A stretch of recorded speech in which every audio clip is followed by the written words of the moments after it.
Il y a toujours eu des tabous à propos du sexe.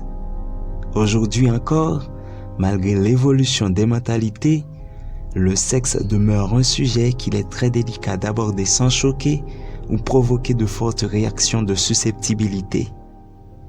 Et pourtant, que l'on veuille ou non, le sexe reste une partie hyper importante de notre vie. Aujourd'hui, nous allons faire un plongeon dans un monde qui, pour certains d'entre nous, semble presque inconnu ou complètement étrange. Le monde de la pornographie.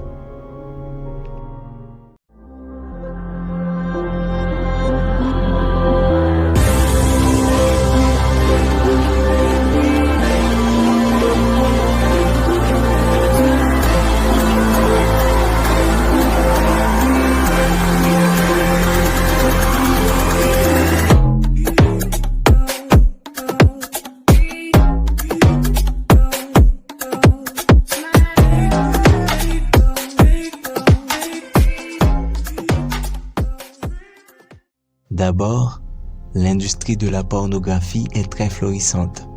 Rien qu'en France, l'industrie du X rapporterait plus de 200 millions d'euros chaque année. Les femmes sont privilégiées et mises en avant dans le milieu du X. Je trouvais ça intéressant, un milieu où les femmes sont mieux payées que les hommes, un milieu où les femmes sont un peu les reines du jeu quelque part. C'est intéressant parce que c'est vraiment le seul domaine où la femme a une place aussi importante et en même temps c'est un milieu qui est très mal vu. Le salaire des stars du X n'est pas fixe. Il peut varier en fonction de nombreux facteurs. Cela peut dépendre de la notoriété de la star, de la production, du type de scène, etc. Mais en gros, la rémunération tourne autour des 700 à 2500 euros par scène tournée. Encore une fois, ça va dépendre de la scène. Plus la scène est basique, moins elle est chère. Et plus la scène est extravagante, mieux la star est rémunérée. Par exemple, pour une scène classique avec un homme, une actrice touchera entre 900 et 1000 $. Pour une scène anale, ça sera dans les 1200, 1300 $. Pour une scène avec une autre femme, elle peut gagner entre 500 et 700 $. Pour une scène en solo, elle peut gagner environ 300 $. Pour une scène orale, elle gagnera environ 500 $. Pour une scène de gangbang, une actrice peut espérer obtenir environ 2000 $. Et enfin, pour une double pénétration, qui est parmi les scènes les plus payantes, elle peut espérer obtenir environ 2500 $. Donc, pour te répondre, l'industrie génère énormément d'argent, mais ça ne revient pas aux acteurs. Un garçon, il gagne entre 100 et 200 euros la scène. S'il fait 3-4 scènes par mois, c'est vraiment qu'il est très très apprécié par les productions. Et une fille, le prix de base, ça va être 500 euros pour une scène de base, c'est-à-dire avec des actes qui sont basiques. Et après, plus on va dans des actes qui sont un peu plus hautes, plus on est payé, mais ça reste quand même des choses qui sont très très basses. Donc pour arriver à en gagner sa vie, c'est difficile. Mais contrairement à l'idée que nous nous faisons presque tous, la raison principale pour laquelle beaucoup d'actrices se sont lancées dans le milieu du X n'a rien à voir avec le salaire. Si on décide de faire du X, c'est quand même pour s'éclater, transgresser, se faire plaisir. Oui, ça continue. Après, je fais quand j'ai envie, pour tourner. Quand j'ai envie de le faire, je le fais.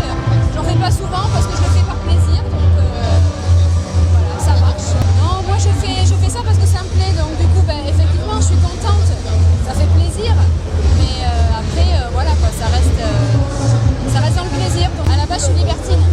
Et du coup, j'ai voulu faire une scène par fantasme. Et puis, me voilà ici aujourd'hui. Beaucoup d'entre elles disent qu'elles adorent faire ce métier.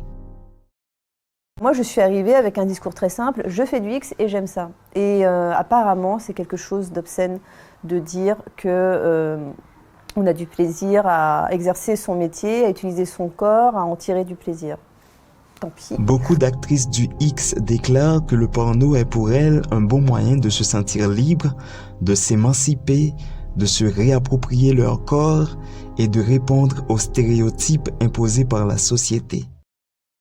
En ce qui me concerne, j'ai eu la chance, mais aussi la volonté d'utiliser le X comme un moyen de m'émanciper, de me découvrir. Je suis quelqu'un de plutôt introverti et plutôt de réservé. Céline Tran, à la base, c'est quand même une étudiante qui était plutôt plus un petit rat de bibliothèque que la pom-pom girl délurée de sa fac. Aujourd'hui, je suis riche de ça. Moi, je voulais juste quelque chose, c'est que je voulais être libre. Je voulais m'émanciper de mon éducation.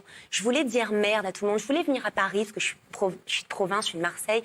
Je voulais dire tout ce qu'on m'a appris, je le mets de côté, je veux devenir femme et mon corps et mon esprit m'appartiennent. C'était très important pour moi. J'y suis allée pour le sexe et forcément, ça m'a permis de vivre des expériences qui m'ont appris sur mon rapport à l'image, au corps, aux hommes et aux femmes. Et le but, c'était de grandir avec ça.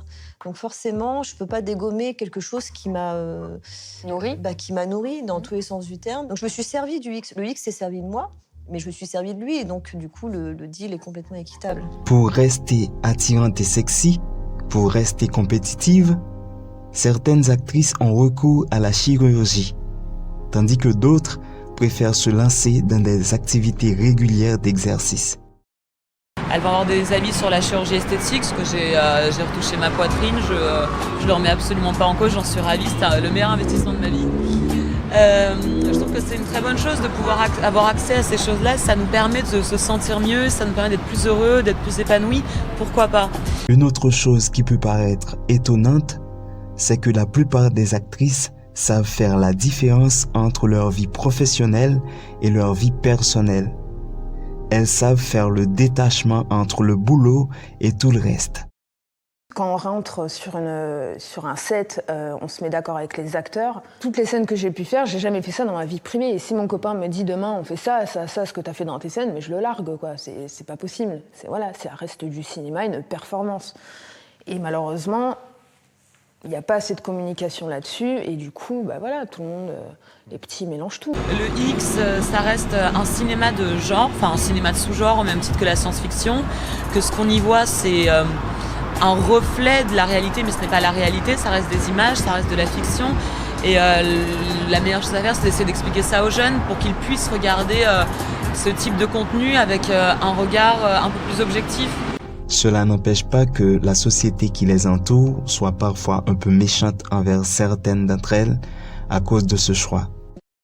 Quand j'habitais en province, je sortais dans la rue, j'étais insultée, je partais faire mes courses, 5 mecs dans une bagnole qui me disaient « Nikita, je veux te faire ci, je veux te faire ça ». Donc c'est très très violent, je le dénonce et le problème c'est que tout le monde s'en fout. À force de se faire traiter de tous les noms, tout le temps, j'ai tellement subi cet harcèlement, tellement d'insultes, tellement de haine que j'ai décidé de ne pas faire d'enfant. Parce que si demain je fais un enfant dans 10 ans, qu'est-ce qui va se passer? Déjà qu'avec moi, je reçois énormément de haine, qu'est-ce que ça va être pour mon enfant? Il peut aussi parfois arriver qu'on leur demande de faire des scènes qu'elles n'ont pas très envie de faire. Certaines actrices refusent, tandis que d'autres négocient. C'est un métier qui demande quelquefois des pratiques plus hardes, plus performères et tout ça. Après, je pense que chaque fois, ça reste quand même le choix et ça devait rester le choix de chaque actrice. Parce que moi, je n'ai jamais fait dans les films une pratique sexuelle que je n'aime pas dans la vraie vie. Donc moi je me force jamais, je ne pratique pas une triple anale parce que juste pour l'argent ou juste pour faire plaisir à un producteur. Avant signer un contrat, avant accepter un tournage, on sait bien quelle pratique on nous demande à faire dans une scène. Donc soit je dis oui, j'accepte, soit je dis non, j'accepte pas. Mais bien sûr, on parle ici de tournage professionnel parce que peut-être dans les tournages amateurs, ça ne se passe pas tout à fait comme ça, mais dans les tournages professionnels, tout est bien contractué. Donc moi, je sais quel genre de scène, quelle pratique je vais faire. Soit j'accepte, soit j'accepte pas. Tourner un film porno pro, c'est un peu le même travail que tourner n'importe quel autre film. Une fois que le scénario est prêt, on explique aux acteurs ce qu'ils doivent faire et comment ils doivent le faire. On les maquille, on fait des photos et parfois les acteurs font une petite répétition de la scène hors caméra. Et puis ensuite, je travaille avec l'acteur. Parfois, avant que la caméra soit en on, on le fait un petit peu pour pas que j'ai mal pendant la vidéo et que ça se voit et que voilà, ça permette que ça s'ouvre un petit peu. Non, bien sûr. Cela peut prendre plusieurs heures, voire toute une journée pour tourner un film X. Après le tournage, si le réalisateur est satisfait, il démontre clairement sa satisfaction et remercie toute l'équipe de tournage. Ok, coupez,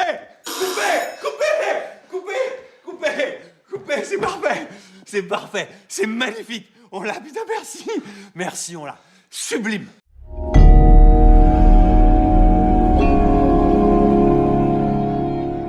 La pornographie est très répandue aujourd'hui.